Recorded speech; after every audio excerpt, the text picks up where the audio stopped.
Welcome to Bounce Back Stronger, the podcast that explores ways to find peace and purpose after difficulty. This is our second episode in Mental Health Awareness Month. And with Mother's Day coming up this week, also in May, we'll be exploring that theme today as well. I'm your host, Donna Ferris, and joining us is the National Book Critics Award-winning author, Mira Bartok. A bit about Mira. Mira is a Chicago-born artist, writer, and the author of the impactful memoir, The Memory Palace. Her story resonates with themes of resilience, forgiveness, and the enduring connection between a mother and her child, despite all odds. Additionally, Mira has authored over 28 children's books, including The Wonderling, which has a sequel releasing in 2025. Thank you so much for being on the podcast, Mira. It's an honor to speak with you. And thank you for inviting me. We had a little bit of fun before I came on. So thank you for dealing with our technical difficulties quite smoothly and elegantly. Thank you.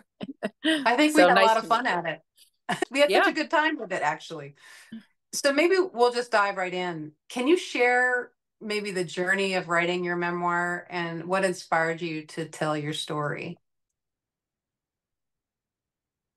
I had a pretty major brain injury in 1999, and I had one a year before, and I had just sort of healed, gotten back on track, and then I was hit by a semi. Oh my God. And I had, a lot of trouble, like stuttering and memory issues and, lost words. And so I had a lot of impairments. And so on my path to recovery, I started trying to write again. I always wrote and made art, but sort of simultaneously, or did one or the other. I got to a better place, let's just say. And I thought it would be really good for me to apply for an MFA program in creative writing. And there's a great one in this area in Massachusetts. And I thought it would be great to be with community, build community with other writers, and also just get my chops back. So I got into the program, and I was mostly writing short fiction, and also I was writing a lot of nature essays. And it's like every single thing I wrote, my mother would pop up. Like I'd be writing an essay about beavers and my mother would appear. I would be writing an essay about something that relating to, anything in the landscape, and there would be my mother. And somehow, these memories of her kept coming back. And I just thought, okay, and then I wrote kind of a performative monologue in her voice. And I really liked that. And I thought, okay, maybe I should just look at this stuff, because I hadn't seen her in 17 years. I knew she was homeless. We wrote each other through post office boxes. She was schizophrenic, and I loved her very much. And she was a polymath, really brilliant, incredible, really talented musician, pianist. But we had this kind of standing thing where I would not see her unless she agreed to get help, and she wouldn't let me know where she was unless I agreed to take her in and have her live with me. There was no way that was going to happen. I mean, because she I wouldn't say she was violent, but she could be violent. And the last time I had seen her, she was quite violent. With this, we exchanged these letters to, she would write me care of somebody else in another state, and they would forward the letter to me. And I lived overseas for a while.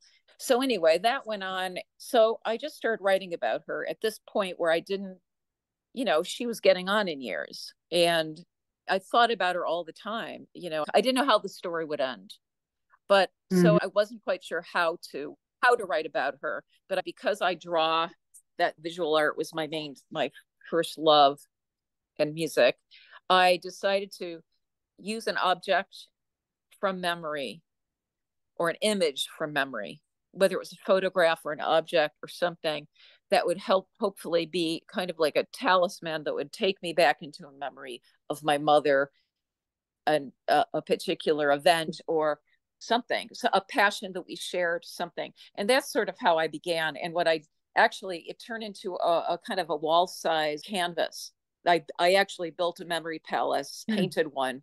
So when you see these little images in the book, but actually it's a giant painting of a palace with windows and doors and so on. So I didn't know how it would end. And somehow this nurse called me from this, I don't know how she got my number. And this nurse called me and said, your mother is dying. She's at this hospital. She was in Cleveland, which is where we grew up. And she really would like to see you. My mother didn't actually understand she was dying. She couldn't comprehend that. So boom, I had to make a decision. Am I going to see my mother before she dies? And my immediate response was yes, absolutely. So long story short, I told my sister, and my sister and I had not talked about my mother for 17 years. It was, my sister didn't want to talk about it. She didn't want to, she carries her own, suitcase of darkness from that. And I didn't think she would come, but she did. And I was really proud of her that she was able to do that. And so we spent the last, 3 weeks of my mother's life, 3.5, 4 weeks of my mother's life by her side. And I had the end of my story. Well, almost, because I discovered she had a storage room filled with 7 years of diaries. I would send her art supplies. And so I knew that she was trying to learn how to draw, but I didn't realize she did these things like she would write in her diary or in one of her notebooks, stop the voices, how to stop the voices, draw a map of the world, see if you can remember all the capital cities and countries and name them in 3 languages. Go. She would say, and she would do it. See if you can remember all the bones in the body alphabetically. Boom. She would do that. She was, like I said, a polymath, and she was, like kind of beyond mental level genius. So I got the end of my story, and then I got another little end because I uncovered my mother's sort of secret life. It was very, very, very touching. The other one, she didn't have access to a piano, and the other thing she did was she Xeroxed the keyboard, a part of the keyboard, and kept in books, she stuck these everywhere in her books, yeah, belongings, so that in her mind you could play. That was very moving. And so yeah, that's sort of what inspired me. Was I couldn't get her out of my mind. That's a long way to answer that question. Yeah, it was time to write about her. Do you think, and it was funny when I was reading your book, and I love your book, how so many of our stories, especially when we write memoirs, are about our mothers. I freelance at it off and on, and I would, yeah, I would say that the majority of memoirs that I have edited have been about mother-daughter relationships. Part of that is because people hear about me through my memoir. But family, a lot of people that's their first family is such a sometimes strife-filled relationship.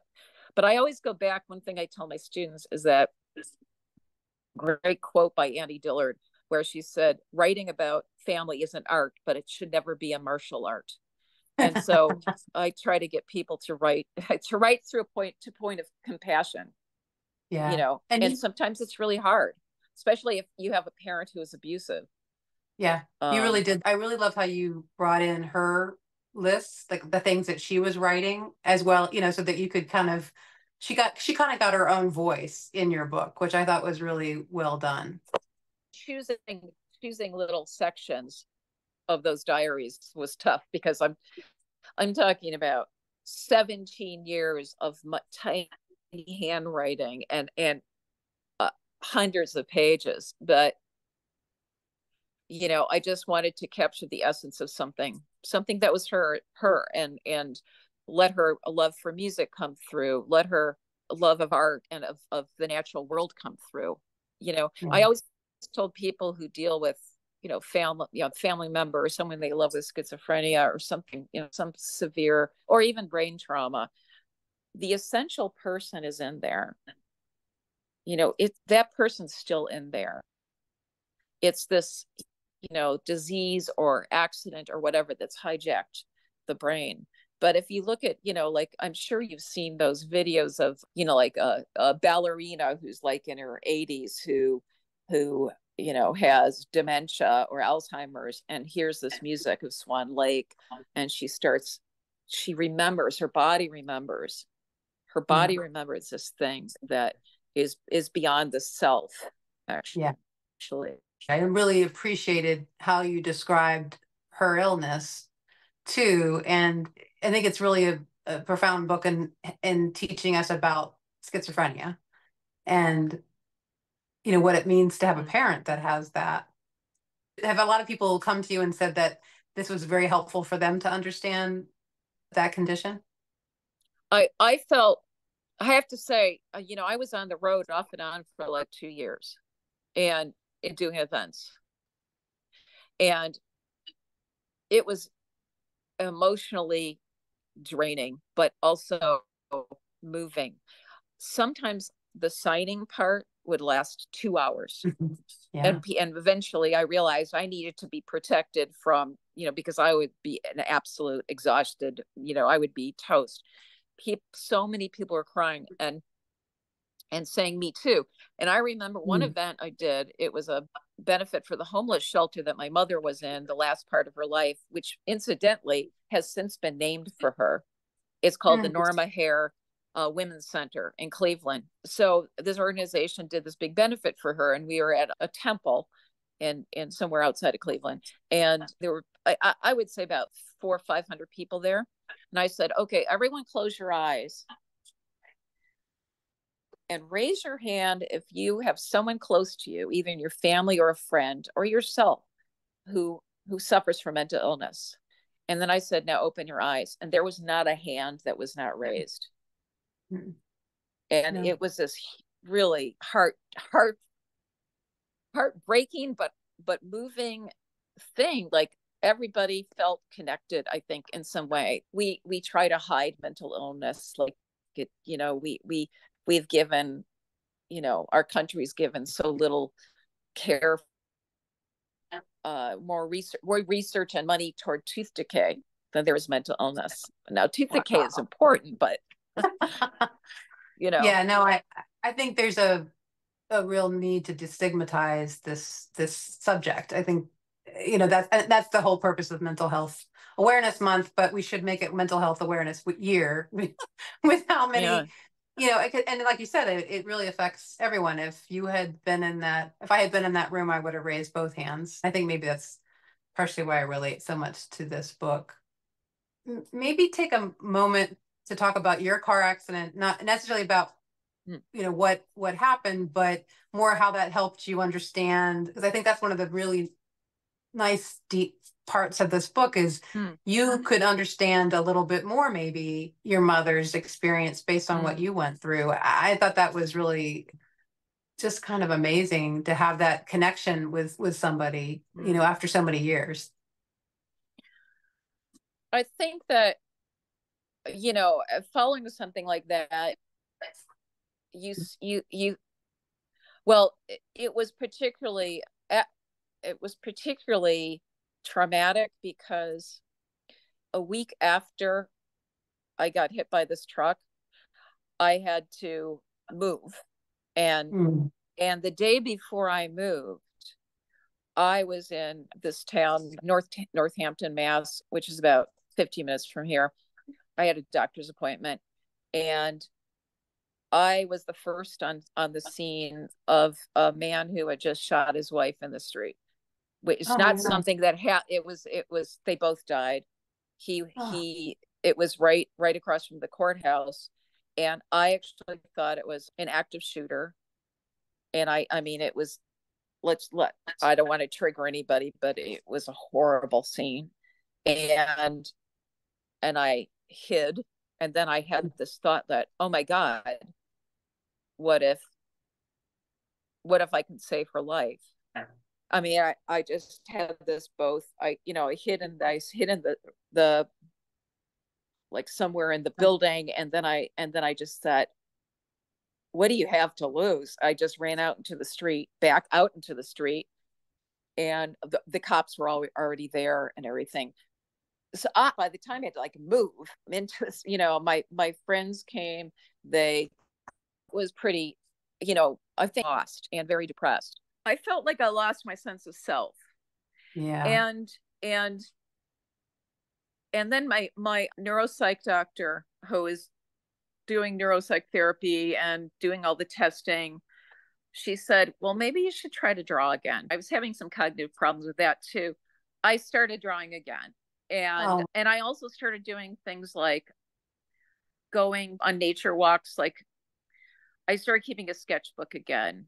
And I'm a big list maker. So I started going on a wildflower walk and seeing what I could identify, in terms of what flowers I remembered. And the other thing that happened was I started looking at my problems of speech and understanding speech as something that was along the lines of poetry. So someone would say, they would say something about, oh, look at the bird on the bridge and I would hear, that bridge is full of bird song or something. Or I would hear, or I thought my husband said, I don't remember what he said, but he said, I think we could sell oceans off the back of a cart. And so, I just started just sort of writing that stuff down. And I started thinking, well, I wonder how close this is to the way my mother thinks in her disconnected, strange way, which was very poetic. And so I think that one of the things that helped me the most was really curiosity about my own brain. And I've always been fascinated by the creative process. And so I just thought, just go with it. There's a great, I think this is Eleanor Roosevelt, who said, do what you can with what you have where you are. Wow. And that's all we can do, really, That's right. And so that plus a million other things really helped me. I think the thing that was most painful was right before my accident. I was in all sorts of musical groups. I play a few instruments. The music thing is in the family. And so I was playing in the Smith College Gamelan Orchestra, which is, for shadow puppet theater. And I was in a Baroque choir, and I was playing harp and a couple other instruments in another little group and in a trio. I mean, I was in probably 5 different groups. All that ended. And so I just thought, okay, do with what you have where you are. Well, you could sing. I'm not a great singer, but just sing. Sing whenever you want. Sing all the time. Sing in the shower. Sing, and then eventually when I got my book deal, I bought a violin because I hadn't played in years and years and years. It's incremental when you recover from something. And, the funny thing is that I never turned to, I was pretty straight edge. I'm not like intellectual, or, I was never straight edge in the sense that I was like super conservative as a young person or a kid, but I just never drank or did drugs. I just had no interest. My drugs were just the arts, anything in the arts. Yeah. I've had ups and downs with that because I had another brain injury in 2018, which just derailed me. Oh my gosh. It's like I had a book due like the next year, and I am now finally finishing it. It's like years overdue, which caused an enormous financial disaster in our family. And it's like, there are some things that I've had to do again and again and again. But, I'll tell you a little story. When I was young, I played classical violin, and I wasn't great. I was much better in piano, and I played harp. But I thought, I want to play just fiddle tunes, Celtic music, stuff I really, really can play with other people. And it's really simple. And my first fiddle teacher, Dave Kaner, lovely man, got me playing right off the bat. So I think he died last year. And this kind of says it all. So Dave is a beautiful man, and he did a lot of community. He did so much for the community he lived in, and for other people, and for bringing music to people who might not have had access to, playing instruments. He got ALS. And first he lost the use of his legs. Then he lost the use of his torso and his arms and his hands. He could no longer play.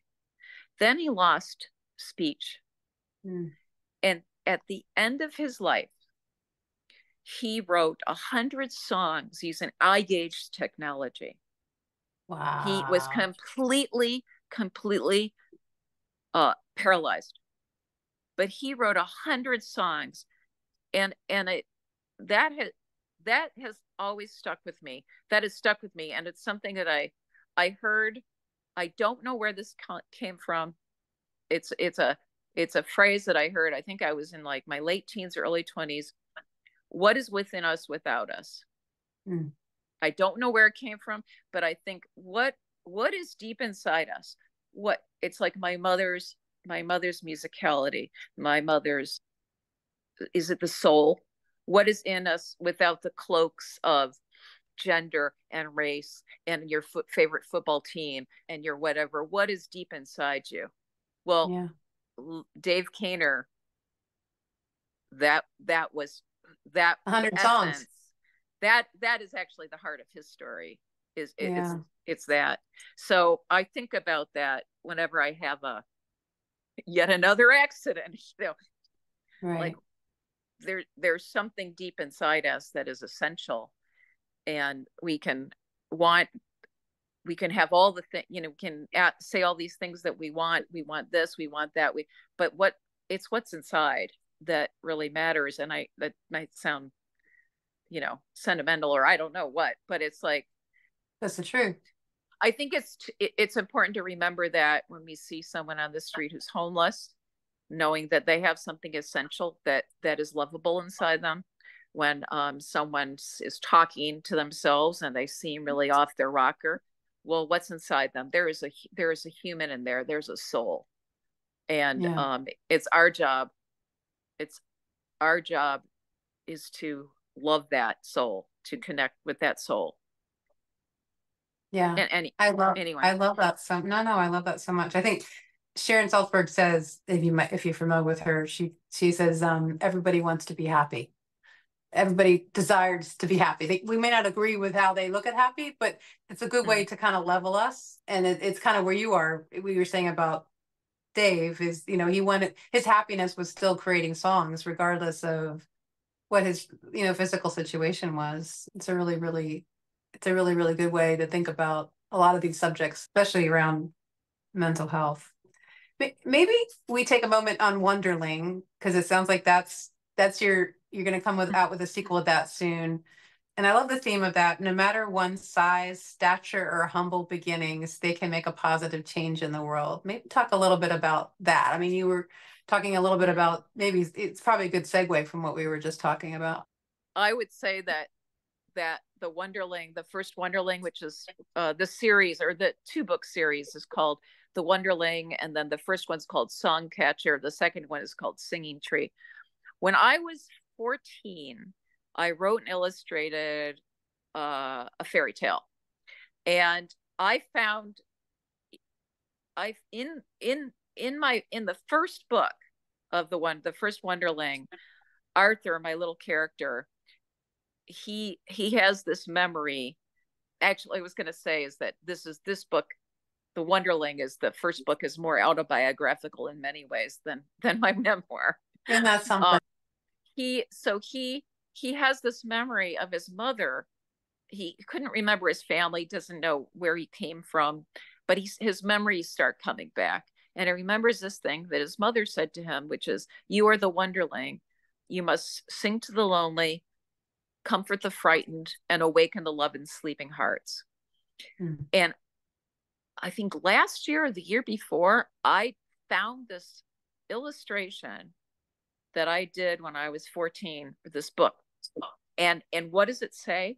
That exact same thing. Wow. I wrote that same sentence when I was 14. It sounds like that's been your message, right? It sounds like that was something that you knew as your message when you were little. What are you hoping the theme of the next book is? The theme? I don't actually think of themes. It's not, I don't think of themes. That's not how I write. One of the problems with the sequel is that if your character has gone through some, big journey and they've transformed at the end, where do you go? You basically keep making things worse for your character. So my character in book one finally finds his voice so spoiler alert, he finds his voice. He learns that he can sing, and he's an incredible singer. He also has this ability to hear things from far away, like the sap in a tree, or he can understand animals. He gains little by little, those things become stronger. And so in book two, he needs to go on a journey with his friends and basically save this tree that's called the singing tree, which is dying. And it's like the tree of life.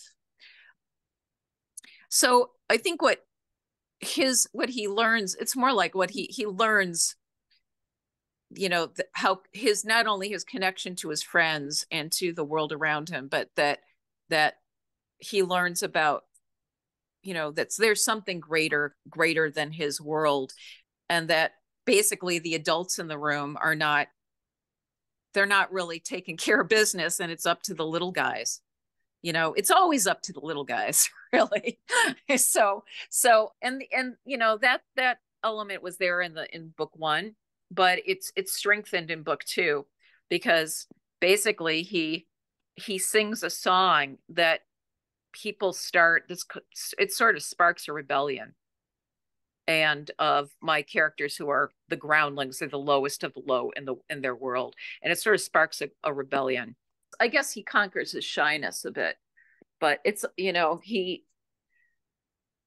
not sure. I have to think about that one. I mean, it's all about connection. I think the sense of connection is even greater, because it has this sense that connection to the natural world becomes a really big theme in it. Yeah. It's interesting, if I think back to your memoir into this, I mean, I was trying to think about where you or how you converted from memoir to fiction or fiction to memoir.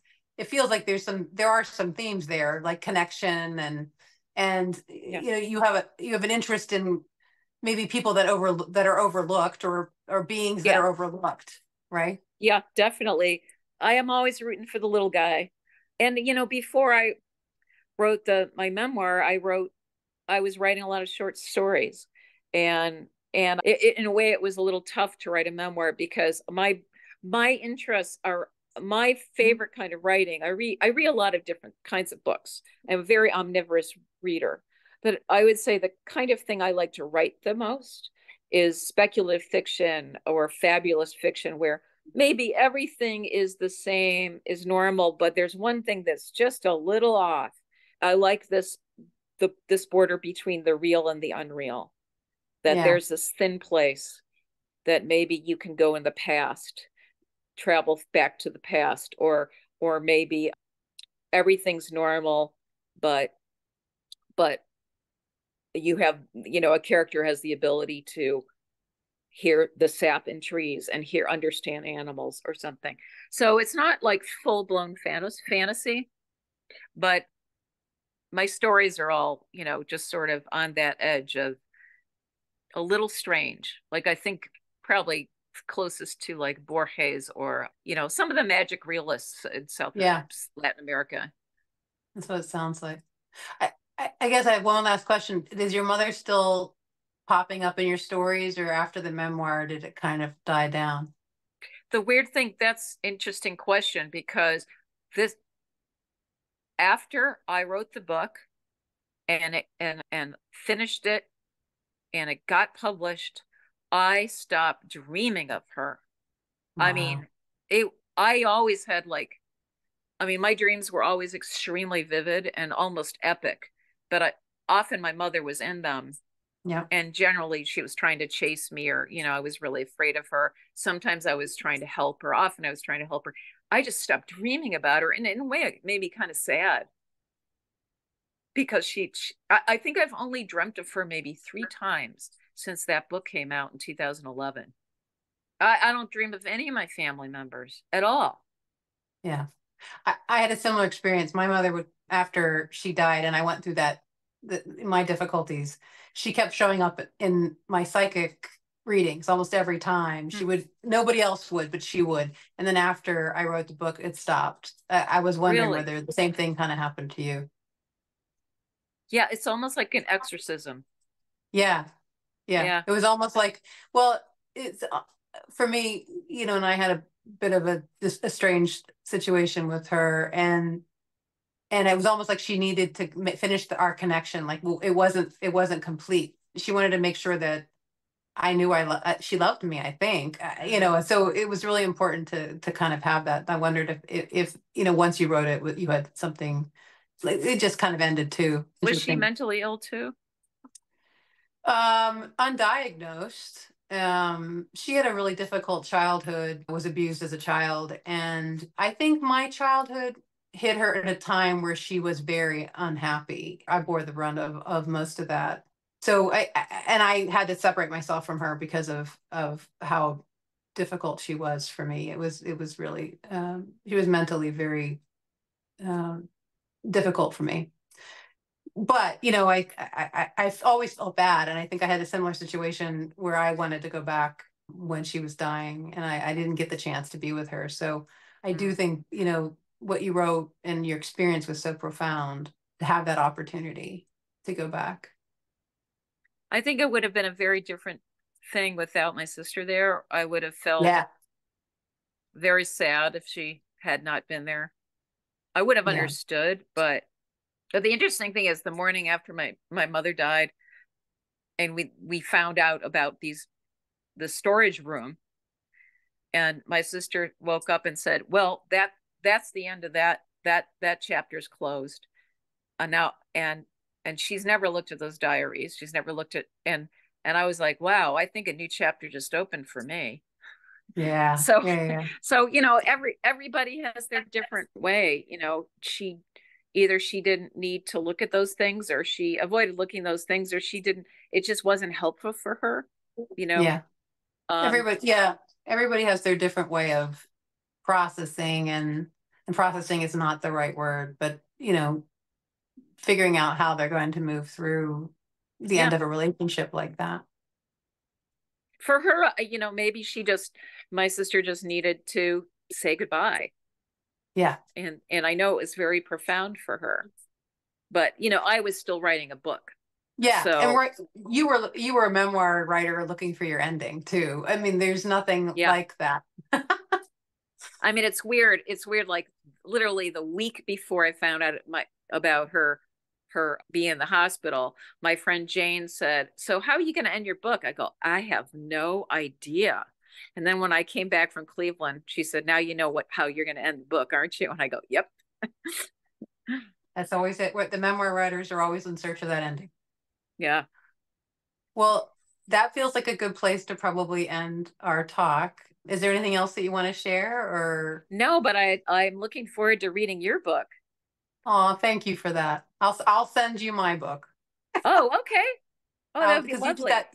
You were so kind to do that for me. Yeah, I loved your book so much. And for everybody, it's the Memory Palace. I have to take my sticky off, but it's the Memory Palace. I highly recommend it, especially for Mother's Day. I think it would be a great one for Mother's Day. And Mira, thank you so much for being with me today. Oh, thank you. And thank you for putting up with our adventures in technology. Maybe we need to start a whole new podcast series. We should start. It's like comedians in cars. We could do writers in technology, technology snafus. That's all for today. If you want to learn more about Mira, and her books. Those links will be in the show notes. I thank you so much for listening. I hope this episode was helpful. If it was, please subscribe, drop a review, and share it with your friends. That's the best way to get it in the hands of those who may benefit. And if my daughters Sienna and Sylvia are listening, I just want you to know how proud I am of you, and I love you so much. Bye now.